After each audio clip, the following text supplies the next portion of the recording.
Friends, welcome my YouTube channel learning plus in geography. আজকে তোমাদের সামনে আলোচনা করব determination of soil reaction of pH using pH metre. অর্থাৎ পিএইচ মিটার এই যে যন্ত্রের মাধ্যমে কিভাবে আমরা একটি সয়েল রিঅ্যাকশনের পিএইচ আমরা মেজারমেন্ট করব, সেটাকে নিয়ে আজকে আমরা ডিটেলসে প্র্যাকটিক্যালি আলোচনা করব। তো প্রথমে আমরা একটু থিওরি কনসেপ্ট জেনে নিচ্ছি যে সয়েল পিএইচ কি। না, তোমরা এটা নিশ্চয়ই থিওরিতে পড়েছো যে সয়েল পিএইচ এর যে বিষয়টা কি। তো আমি এখানে সয়েল পিএইচ নিয়ে কোনো থিওরিক্যালি ডিটেলসে আলোচনা করছি না, জাস্ট একটা সিম্পলি কনসেপ্ট আমরা এখানে দেব যে বিভিন্ন সয়েল কেমিক্যাল যে প্রপার্টিসগুলো রয়েছে, সেই সয়েল কেমিক্যাল প্রপার্টিসগুলোর মধ্যে আমার সয়েল পিএইচ হচ্ছে একটা ইম্পর্টেন্ট ক্যারেক্টারিস্টিক্স, অর্থাৎ সব থেকে গুরুত্বপূর্ণ বৈশিষ্ট্য হচ্ছে সয়েল পিএইচ। তাহলে মৃত্তিকার যে রাসায়নিক ধর্মগুলোর মধ্যে যখন আমরা সয়েল পিএইচ কে পাচ্ছি, তখন এই সয়েল পিএইচ এর মাধ্যমে আমরা কোনো একটি স্পেসিফিক রিজিয়ন বা এরিয়াতে কোনো একটা মাটির মধ্যে সেই মাটিটা কতটা অম্ল বা কতটা ক্ষারকীয়তা, সেটাকে আমরা এই পিএইচ এর মাধ্যমে প্রকাশ করে থাকি। এবার মাটির যে রাসায়নিক বিক্রিয়া, এই মাটির রাসায়নিক বিক্রিয়া অর্থাৎ পিএইচ মেজারমেন্ট তিন ধরনের হয়ে থাকে। একটা হচ্ছে যে আমরা যে মৃত্তিকার রাসায়নিক বিক্রিয়ার মাধ্যমে যে দ্রবণটি আমরা তৈরি করি, সেই দ্রবণের প্রথম আমরা দেখতে পাই অ্যাসিডিটি অর্থাৎ অম্লত্ব। আরেকটা যেটা দেখতে পাই সেটা হচ্ছে ক্ষারত্ব বা অ্যালকিনিটি, আর আরেকটা দেখতে পাই সেটা হচ্ছে নিউট্রাল বা নিরপেক্ষতা। এই তিনটে জিনিস আমরা দেখতে পাই। এবারে মৃত্তিকার রাসায়নিক বিক্রিয়ার এই যে প্রকৃতি অর্থাৎ পিএইচ এর যে রিঅ্যাকশনটা, সেইটা মূলত আমার ডিপেন্ড করছে দুটো কম্পোনেন্টসের ওপর। একটা হচ্ছে হাইড্রোজেন আয়ন, একটা হচ্ছে হাইড্রক্সিল আয়ন। এই হাইড্রোজেন আয়ন এবং হাইড্রক্সিল আয়নের ওপরই কিন্তু ডিপেন্ড করছে, অর্থাৎ তার কতটা হ্রাস আর কতটা বৃদ্ধি, তার উপর ডিপেন্ড করছে পিএইচ এর মান কতটা বাড়বে এবং কতটা কমবে। এবং পিএইচ এর মানের কতটা বৃদ্ধি এবং কতটা হ্রাস হবে, তার উপরই কিন্তু আমরা বলতে পারি যে সেই সয়েলটা কতটা অ্যালকাইন কিংবা সেই সয়েল কতটা অ্যাসিডিটি। তো আমরা এখানে একটা টেবিলের মাধ্যমে আমরা দেখিয়েছি যে পিএইচ এর মান অনুযায়ী অর্থাৎ পিএইচ স্কেলের মান অনুযায়ী একটি স্পেসিফিক কোনো একটি অঞ্চলের ক্ষেত্রে আমরা সয়েলের যে ক্যারেক্টারিস্টিক্স বা ডিনোমিনেশনসটা আমাদের কতটা, আমাদের এখানে ডিফারেন্স আমরা এখানে দেখতে পাচ্ছি।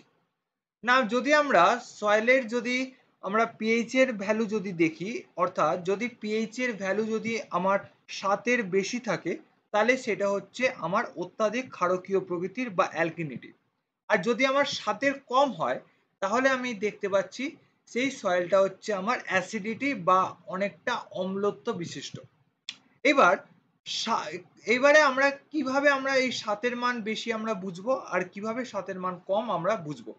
না, 7-এর মান বেশি আর কম দুটো বুঝতে গেলে আমাকে ওই যে যে দুটো কম্পোনেন্টস এর কথা বললাম, একটা হচ্ছে হাইড্রোজেন আয়ন আর একটা হচ্ছে হাইড্রোক্সিল আয়ন। এই হাইড্রোজেন আয়ন এবং হাইড্রোক্সিল আয়ন যখন কোন একটা দ্রবণের মধ্যে যখন হাইড্রোজেনের পরিমাণটা একটু বেশি থাকবে এবং হাইড্রোক্সিল থাকবে অত্যাধিক পরিমাণে কম, তখন সেটা হবে সেই মাটি হবে অম্ল প্রকৃতির, আর অর্থাৎ 7-এর কম। আরেকটার ক্ষেত্রে আমরা বলতে পারি যে যদি হাইড্রোজেনের তুলনায় হাইড্রোক্সিলের আয়ন যদি সব থেকে বেশি হয়, অর্থাৎ তার মান হবে 7-এর বেশি, সেটা হবে আমার অ্যাসিডিটি বা ক্ষারকীয়। আমরা কিভাবে সয়েল পিএইচ ডিটারমিনেশন করি সে নিয়ে আমি এখানে ডিটেলসে আমরা এখানে স্লাইড দিয়েছি, আমি আর এই স্লাইড নিয়ে ডিটেলসে আলোচনা করছি না। এবার আমরা চলে যাব সরাসরি প্র্যাকটিক্যালে। তো এইখানে একটা পিএইচ আমরা ইনস্ট্রুমেন্ট নিয়েছি, যেই পিএইচ ইনস্ট্রুমেন্টের মাধ্যমে আমাকে এই সয়েলের পুরো প্র্যাকটিক্যালটি করতে হবে। তো প্রথমে আমরা এর পার্টসগুলোকে নিয়ে একটু ডিটেলসে আমরা দেখে নিই কোথায় কি রয়েছে। না, প্রথমে আমরা এইখানে দেখতে পাচ্ছি এইখানটাতে অবস্থান করছে ব্যাটারি কেস, অর্থাৎ আমরা এইখানটাতে আমরা পিএইচ এর ব্যাটারিটা দেখতে পাবো। তারপরে এইখানে রয়েছে ডিসপ্লে, অর্থাৎ ডিসপ্লের মাধ্যমে আমার কতটা ভ্যালু আমার এখানে আসবে সেটা আমরা এই ডিসপ্লের মাধ্যমে দেখতে পাবো। আর এটা হচ্ছে আমার অন অফ বাটন, আর এটা হচ্ছে অটোমেটিক ক্যালিব্রেশন বা বাটন।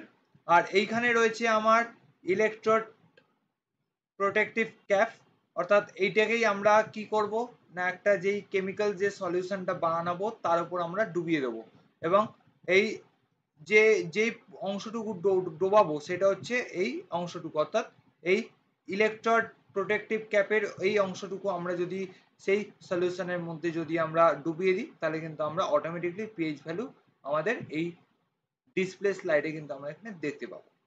আর যদি আমরা এই ইনস্ট্রুমেন্টের পিছন দিকটাতে দেখি তাহলে আমরা দেখতে পাবো এই ধরনের একটি সারফেস দেখাবে, এবং এই ইনস্ট্রুমেন্টের হাইট হচ্ছে 15.5 সেন্টিমিটার এবং তার হরিজন্টাল ডিস্টেন্স হচ্ছে 3 সেন্টিমিটার। তো খুবই লাইট, আমরা সহজে কিন্তু আমরা এটিকে হাতে নিয়ে কিন্তু ক্যারি করতে পারি যে কোনো জায়গাতে। এবারে পিএইচ স্কেলটা নিয়ে একটু আলোচনা করব না। আমি এর আগেই বললাম যে পিএইচ এর মান আমার কত থেকে কতর মধ্যে থাকলে সেটা অ্যাসিডিক হবে, আর কত থেকে কতর মধ্যে থাকলে সেটা অ্যালকাইন হবে। তো যদি 0 থেকে 7-এর মধ্যে থাকে তাহলে সেটা হবে অ্যাসিডিক বা বলতে পারি অম্লত্ব।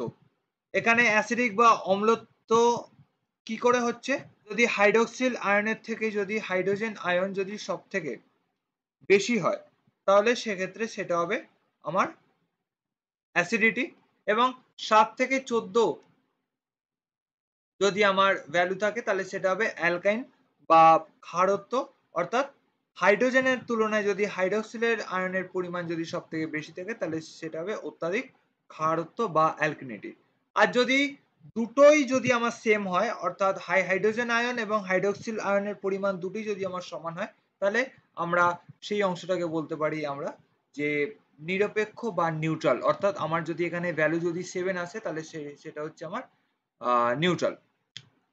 এবারে আমরা আরো একটু ডিটেলসে যদি এটাকে যদি অ্যানালাইসিস করি তাহলে আমরা দেখতে পাবো যদি 0 থেকে 3 মধ্যে থাকে তাহলে সেটা হচ্ছে ভেরি অ্যাসিডিক, অর্থাৎ অত্যাধিক অম্লত্ব। আর যদি আমার 3 এর পর থেকে যদি 7 অবধি থাকে তাহলে সেটা হচ্ছে অ্যাসিডিক, মানে নর্মাল আমার সেখানে অম্লত্ব রয়েছে। আর যদি আমার একদম মিডিল পোর্শনে আসে তাহলে ওটা নিরপেক্ষ হবে, এবং 7-এর পর থেকে যদি আমি 10 অবধি দেখি তাহলে সেটা হবে আমার অ্যালকাইন, মানে নর্মাল আমার সেখানে ক্ষারকীয়তা আছে। আর যদি 10-এর পর থেকে অর্থাৎ 11 থেকে 14 অবধি যদি দেখি তাহলে সেখানে রয়েছে ভেরি অ্যালকাইন, অর্থাৎ সেখানকার যে ক্ষারত্বটা সেটা হচ্ছে অত্যাধিক পরিমাণের ক্ষারত্ব আমরা এখানে দেখতে পাই।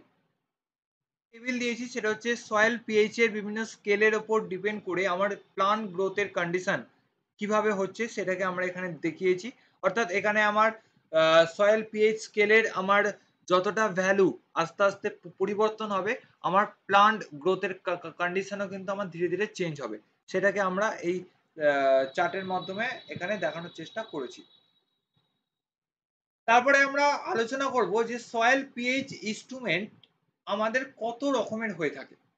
না, সয়েল পিএইচ ইনস্ট্রুমেন্ট যত দিন বাড়ছে তত বিজ্ঞান উন্নত হচ্ছে, এবং বিজ্ঞান উন্নতর পাশাপাশি তত আমার ইনস্ট্রুমেন্টগুলো কিন্তু ডিজিটালি হচ্ছে। তাই কিন্তু আমার এই সয়েল পিএইচ কিন্তু আমরা বিভিন্ন ধরনের ডিজিটাল ইনস্ট্রুমেন্টের মাধ্যমে কিন্তু আমরা মাপতে পারি। তো আমরা এই ধরনের যে ইনস্ট্রুমেন্টগুলো আছে আমরা এই ধরনের ইনস্ট্রুমেন্টের মাধ্যমে কিন্তু সয়েল পিএইচ মাপতে পারি। তবে বেশিরভাগ ক্ষেত্রে কিন্তু আমাদের কলেজে আমরা এই ইনস্ট্রুমেন্টটাই কিন্তু আমরা বেশিরভাগ কলেজের ক্ষেত্রে দেখতে পাই সয়েল পিএইচ মেজারমেন্টের ক্ষেত্রে। এবারে আলোচনা করব যে কিভাবে আমরা কোনো একটা স্পেসিফিক এরিয়াতে গিয়ে সয়েল স্যাম্পল কালেক্ট করব। সয়েল স্যাম্পল কালেক্ট করবার জন্য আমাকে দুই ধরনের জিনিসকে এখানে মাথায় রাখতে হবে। সেটা হচ্ছে আমরা যেই জায়গাটাতে গিয়ে সয়েল স্যাম্পল কালেক্ট করছি সেই জায়গাটা কোন রিজিয়নের অন্তর্গত, অর্থাৎ সেটা কোনো সমভূমি অঞ্চল না সেটা কোনো মাউন্টেন বা হিলি বা পাহাড়ি অঞ্চল কিনা সেটা। যদি সমভূমি অঞ্চল হয় তাহলে কিন্তু আমরা যখন সয়েল স্যাম্পল কালেক্ট করব তার জন্য প্রথমে আমাকে একটা স্যাম্পলিং করতে হবে। স্যাম্পলিং আমরা কিভাবে করব? স্যাম্পলিং আমরা কোনো একটা জায়গা বা কোনো একটা অঞ্চলে যদি আমরা কৃষি জমিকে যদি নিই তাহলে সেই কৃষি জমিকে আমাকে র্যান্ডমলি স্যাম্পলিং করতে হবে। এই স্যাম্পলিংটা আমরা গ্রিড ওয়াইজ ভাগ করেও করতে পারি বা স্পেসিফিক ভাবে কিন্তু আমরা র্যান্ডমলি কিছু কিছু জায়গা এখানে সিলেক্টেড করব। যেমন ফর এক্সাম্পল যদি এইটা যদি আমার একটা সমতল ভূমি হয় বা যদি এটা আমার কৃষি জমি হয়, তাহলে আমি এখানে সয়েল স্যাম্পল কালেক্ট করবার জন্য আমি এখানে প্রথম সয়েল স্যাম্পল আমরা এই জায়গাটা থেকে কালেক্ট করছি। এই জায়গাটা থেকে কালেক্ট করবার পর তারপরে আমরা ঠিক চলে যাচ্ছি এই জায়গাটা থেকে কালেক্ট করছি। এই জায়গাটা থেকে কালেক্ট করবার পর তারপরে আমরা এই জায়গাটাতে গিয়ে কালেক্ট করছি। তারপরে আমরা এইখানটাতে গিয়ে কালেক্ট করছি স্যাম্পল নাম্বার 4। তারপর এইখানে গিয়ে সর্বশেষ স্যাম্পল নাম্বার 5, অর্থাৎ 5টা আমরা সয়েল স্যাম্পলকে এখানে কালেক্ট করলাম। অর্থাৎ যে আমাকে এখানে সয়েল স্যাম্পল কালেক্ট করবার জন্য কোনো একটা জায়গায় গেলাম, গিয়ে সেখানকার মৃত্তিকাকে আমি খুঁড়লাম, খুঁড়ে শুধু সেইটুকু মাটি কালেক্ট করে নিয়ে চলে এলাম, তাহলে কিন্তু আমার এখানে সয়েল পিএইচ মেজারমেন্ট হবে না। কারণ আমরা একটা বিশাল বড় এরিয়াকে নিয়ে আমরা সয়েল পিএইচ মেজারমেন্ট করি। একটা জায়গার সয়েলের পিএইচ কিন্তু ডিফারেন্স থাকতে পারে। তো সেই ক্ষেত্রে কিন্তু আমরা গোটা যে হোল এরিয়া, সেই গোটা হোল এরিয়াকে আমরা স্যাম্পলিং করব। স্যাম্পলিং করে নিয়ে তারপর আমরা সয়েল কালেক্ট করব। আমরা স্যাম্পলিংটাকে এইভাবে করতে পারি, যদি যদি আমরা যদি সেই এরিয়াটা যদি আমার বর্গক্ষেত্র হয়, তাহলে তার চারপাশে আমরা এইভাবে স্যাম্পলিং করে নিয়ে কিন্তু আমরা মাটি খুঁড়ে গর্ত করে কিন্তু আমরা সয়েল স্যাম্পল কালেক্ট করতে পারি। আর যদি আমার সমতল ভূমিতে যদি আমার এরিয়াটা না হয়, যদি আমার পাহাড়ি অঞ্চলে হয়, তাহলে আমরা কিভাবে আমরা সয়েল স্যাম্পল কালেক্ট করব? যদি পাহাড়ি অঞ্চলে যদি আমার এই ধরনের যদি কোনো স্লোপ এরিয়া বা হিলি রিজিয়নের ক্ষেত্রে যদি আমরা সয়েল স্যাম্পল কালেক্ট করি, তাহলে সেক্ষেত্রে আমরা যে স্যাম্পলিং করব সেই স্যাম্পলিংটা আমাকে করতে হবে স্লোপ ওয়াইজ ভার্টিক্যালি ভাবে করতে হবে। যেমন আমরা এইখানে নিয়েছি কম্পোজিট স্যাম্পল 1, তারপর এই জায়গাটাতে নিয়েছি স্যাম্পল 2, তারপর নিয়েছি স্যাম্পল 3, তারপর নিয়েছি স্যাম্পল 4। অর্থাৎ স্লোপ ওয়াইজ আমার যে ডিরেকশনটা যে চেঞ্জ হচ্ছে, সেই স্লোপ ওয়াইজ ডিরেকশন চেঞ্জ বরাবর আমাকে এখানে সয়েল স্যাম্পল কালেক্ট করতে হবে। আমরা ঠিক এইভাবে কিন্তু আমরা স্লোপ ওয়াইজ ভার্টিক্যালি ভাবে কিন্তু সয়েল স্যাম্পল কালেক্ট করতে পারি। তো আমরা এইভাবে কোনো একটা এরিয়ার সয়েল স্যাম্পল কালেক্ট করবার জন্য প্রথমে স্যাম্পলিং করে নিয়ে আমরা সয়েল কালেক্ট করব। এরপরে এবারে আমরা আসবো যে মৃত্তিকাটাকে কিভাবে আমাকে খুঁড়তে হবে, খুঁড়ে সেখান থেকে আমরা সয়েল স্যাম্পল কালেক্ট করব। আমরা কিন্তু মানে যে কোনো রকম ভাবে আমরা মৃত্তিকাটিকে খুঁড়লাম, খুঁড়ে নিয়ে গিয়ে সয়েল স্যাম্পল কালেক্ট করে চলে এলাম, সেইভাবে কিন্তু হবে না। মৃত্তিকা সবসময় আমাকে যখনই আমি খুঁড়বো তখনই আমাকে ভি শেপ করে নিয়ে আমাকে কিন্তু মৃত্তিকাটিকে গর্ত করে খুঁড়তে হবে। তা আমরা এখানে দেখিয়েছি, এই যে আমরা এখানে ভি শেপ করে কিন্তু মৃত্তিকাটিকে খুললাম। আমরা ঠিক এইখানেও দেখতে পাচ্ছি যে মৃত্তিকাটিকে খুললাম, খুঁড়ে নিয়ে তারপর আমাদের হাতে সেই মৃত্তিকার যে ভি শেপের যে প্রথম যে মৃত্তিকার যে স্লাইসটা আছে, সেই স্লাইসটা যেন আমার পুরোটাই যেন আমার সেই বেলচার মধ্যে উঠে আসে, সেটাকে আমাকে দেখতে হবে। তো আমি এখানে দেখতে পাচ্ছি যে মৃত্তিকাটিকে কালেক্ট করছি, ভি শেপের একটা স্লাইস বরাবর মৃত্তিকার একটা যে লেয়ার, এই লেয়ারটি আমার এখানে উঠে এসছে। এবং উঠে আসবার পর আমাকে কি করতে হবে না, আমরা একটা প্যাকেট নিয়ে যেতে পারি বা কোনো একটা ড্রাম নিয়ে যেতে পারি বা জার নিয়ে যেতে পারি, যার মধ্যে আমি মৃত্তিকাটিকে কালেক্ট করব। কালেক্ট করে যেন একটি স্পেসিফিক পাত্রের মধ্যে যেন আমি সেটাকে রাখতে পারি। তো এইবারে আমি মৃত্তিকাটিকে যে ভি শেপে যে স্লেইসটা নেব, কত মিটার গভীরে নিতে পারি? আমরা সাধারণত যখন মৃত্তিকাটিকে ডেপলি ভাবে যখন মৃত্তিকাটিকে গর্ত করব বা খুঁড়ব, তখন মিনিমাম 15 থেকে 30 সেন্টিমিটার কিন্তু আমরা গর্ত খুঁড়ে সেখান থেকে কিন্তু আমরা ভি শেপের সয়েল স্যাম্পল কালেক্ট করতে পারি। আমরা কিন্তু একদম মৃত্তিকার খুব ওপরে পোর্শন থেকে কিন্তু আমরা সয়েল স্যাম্পল কালেক্ট করতে পারবো না। একটু বেশি গভীরে গিয়ে যদি আমরা সয়েল স্যাম্পল কালেক্ট করতে পারি, তাহলে সেখানকার যে সয়েল যে রেতে গিয়ে যদি আমরা সয়েল স্যাম্পলকে যদি কালেক্ট করি, তখন কিন্তু সেক্ষেত্রে কিন্তু আমাদের এখানকার যে কাজটি, সেই কাজটি কিন্তু একদম পারফেক্ট হবে। তো আমরা এখানে কেন 15 থেকে 30 সেন্টিমিটার আমরা এখানে ডেপলি যাব? অনেক সময় যখন আমরা মৃত্তিকা খুঁড়ি, তখন কোনো বনভূমি এরিয়াতে যদি মৃত্তিকা খুঁড়ি, তখন প্রথম যে লেয়ারটা থাকে সেটা হচ্ছে বিভিন্ন ঘাস পাতার লেয়ার থাকে। ঘাস পাতার লেয়ারের নিচে যদি বিভিন্ন ক্রপ এরিয়ার ল্যান্ড হয় বা যদি সেখানে কোনো কৃষি জমি হয়, তাহলে সেখানকার কৃষিজ ফসলগুলো সেই প্রথম যে লেয়ার থাকে, অর্থাৎ প্রথম 1 সেন্টিমিটার থেকে 10 সেন্টিমিটারের মধ্যে সেই লেয়ারের বিভিন্ন যে ফসলের যে মানে মূল বা গুচ্ছমূলের যে অংশটা, সেটা আমার 1 সেন্টিমিটার থেকে 10 সেন্টিমিটারের মধ্যে থাকে।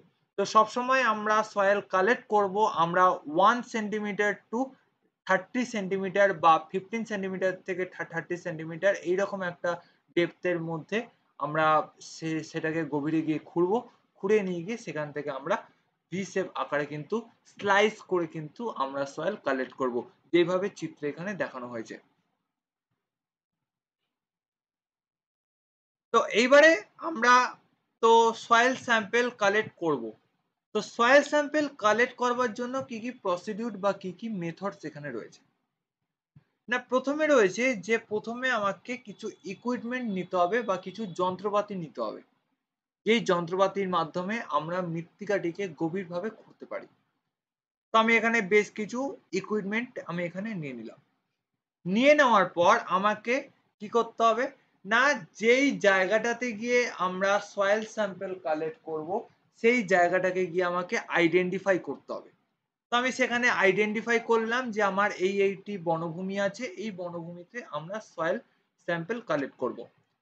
তখন কি করতে হবে না, তখন আমাকে এইভাবে কিন্তু ওই যে এরিয়াটা সেই এরিয়ার চারিদিক বরাবর কিন্তু আমাকে র্যান্ডম স্যাম্পলিং করে নিতে হবে, এবং ঠিক যেই যেই জায়গাতে আমরা স্যাম্পলিং করব ঠিক সেই সেই জায়গাতে কিন্তু আমরা গর্ত করব।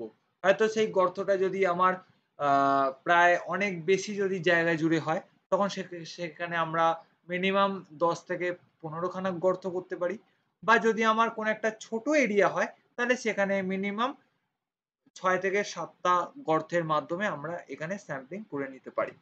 আর যদি সেটা সমতল ভূমি না হয়, যদি আমার স্লোপ এরিয়া বা হিলি রিজিয়ন হয়, তখন আমি স্লোপ ওয়াইজ ভার্টিক্যালি ভাবে কিন্তু আমরা স্যাম্পলিং করব, এবং সেই স্যাম্পলিং এর যে প্লেস গুলো আছে সেই স্যাম্পলিং প্লেস গুলোকে আমরা গর্ত করে খুঁড়ে আমরা সয়েল স্যাম্পল কালেক্ট করব। তো এবারে আমরা বিভিন্ন যে জায়গায় স্যাম্পলিং করে যে সাবসয়েল অর্থাৎ বিভিন্ন রকমের সয়েল আমরা বিভিন্ন জায়গা থেকে আমরা স্যাম্পলিং করে এখানে পেয়েছি। পাওয়ার পর তারপরে কি করতে হবে না, যেই সয়েল স্যাম্পল গুলো বিভিন্ন জায়গা থেকে কালেক্ট করেছিলাম সেইগুলোকে আমরা একসঙ্গে পাইল করব বা মিক্স করব। তো আমরা এখানে দেখতে পাচ্ছি যে এখানে বিভিন্ন যে সয়েল গুলো ছিল অর্থাৎ বিভিন্ন জায়গা থেকে যে সয়েল গুলোকে কালেক্ট করেছিলাম সেগুলোকে আমরা এখানে কি করছি না, সেগুলোকে আমরা এখানে একসঙ্গে মিক্স করছি। মিক্স করবার পর তারপরে কি করব না, একটা জিপার প্যাকেট বা প্যাকেট যে ব্যাগ থাকবে আমাদের সেই ব্যাগের মধ্যে আমরা সেইগুলোকে ভরে নেব। ভরে নিয়ে গিয়ে আমরা ওইটাকে পরীক্ষাগারে বা আমাদের কলেজ ল্যাবে নিয়ে গিয়ে চলে যাব। এটা হচ্ছে আমার ফার্স্ট ফিল্ড স্টেপ। তারপরে ল্যাবে নিয়ে গিয়ে আমাকে কি করতে হবে, ল্যাবে নিয়ে গিয়ে আমরা যেই সয়েল স্যাম্পলটা পাবো, অনেক সময় দেখা যায় যে আমরা সয়েল স্যাম্পল কালেক্ট করছি, সেই সয়েল স্যাম্পল কালেক্ট যখন করছি অনেক সময় কিন্তু আমরা শুকনো মাটি পাই না, যেহেতু আমরা অনেক গভীর থেকে আমরা মাটিগুলোকে স্লাইস করে তুলছি, অনেক সময় কিন্তু ভেজা বা স্যাঁতস্যাঁতে আমরা মৃত্তিকা দেখতে পাই। তো তখন কি করব না, তখন যেই স্যাম্পল আমি ফিল্ড থেকে কালেক্ট করে এনেছিলাম তখন সেগুলোকে আগে প্রথমে ড্রাই করে আমাকে শুকিয়ে নিতে হবে। তো আমরা এখানে কিভাবে শুকিয়ে নিতে পারি না, আমরা এখানে দুই ভাবে শুকিয়ে নিতে পারি। না, প্রথমে আমরা সেই সয়েল গুলোকে আমরা রোদের আলোর মধ্যে মিনিমাম 5 থেকে 7 দিন আমাদের রোদ্দুরে ফেলে রাখতে হবে, তার মাধ্যমে আমরা শুকোতে পারি। নইলে আমাদের মাইক্রোওভেনে 105 থেকে 110 ডিগ্রি সেলসিয়াসে আমাকে কি করতে হবে না, সেটাকে ড্রাই করে নিতে হবে।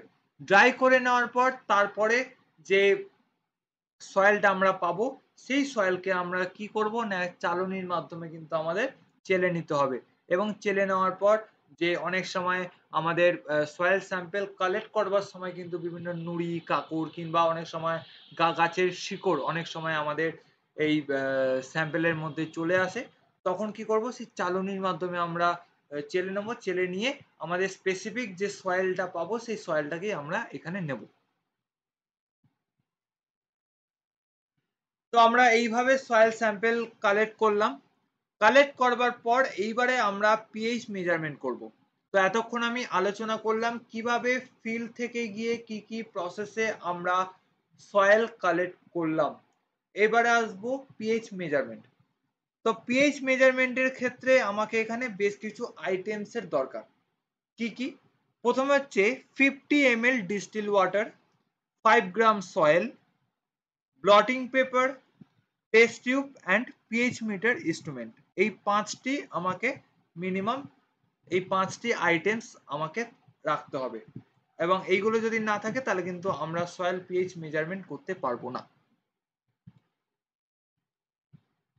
তো এবার কি কি প্রসেসে আমরা এই পিএইচ মেজারমেন্ট করব সেটাকে আমরা চিত্রের মাধ্যমে দেখিয়েছি।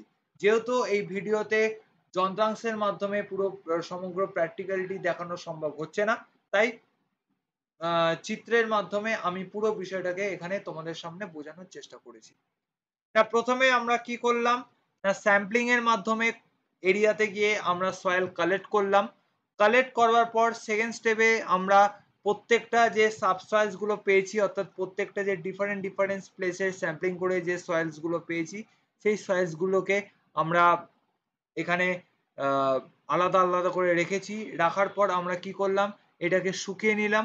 শুকিয়ে নেওয়ার পর ফাইনালি ড্রাই করে যে সয়েলটা পেলাম, সেই সয়েলটাকে চালনির মাধ্যমে আমরা সেকে নিলাম। সেকে নেওয়ার পর ফাইনাল যে সয়েলটা পেলাম, সেই সয়েলটাকে আমরা কি করব, পরীক্ষাগারে নিয়ে গিয়ে আমাকে 5 গ্রাম সয়েল সেখান থেকে বেছে নিতে হবে।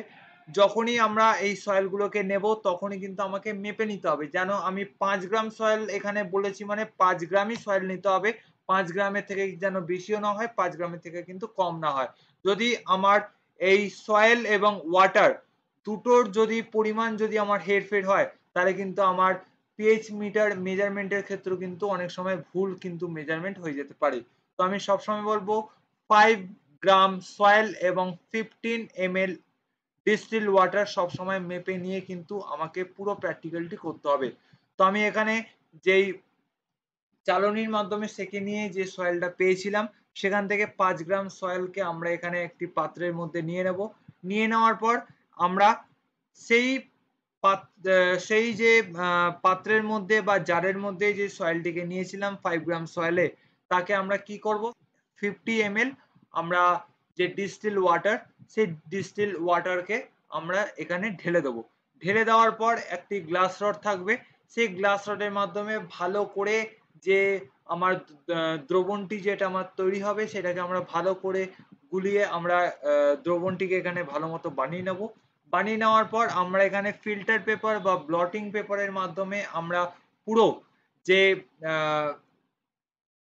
গ্লাস রডের মাধ্যমে গুলিয়ে যে দ্রবণটা পেয়েছিলাম তাকে আমরা পরিশ্রুত বা পরিশোধন করে নেব। পরিশ্রুত করে নেওয়ার পর তারপরে কি করব, করে নেওয়ার পর ফাইনালি আমি এই যে সয়েলের যে দ্রবণটা পেলাম, এই দ্রবণটার উপরে আমাকে কি করতে হবে, পিএইচ মিটারটাকে বসাতে হবে।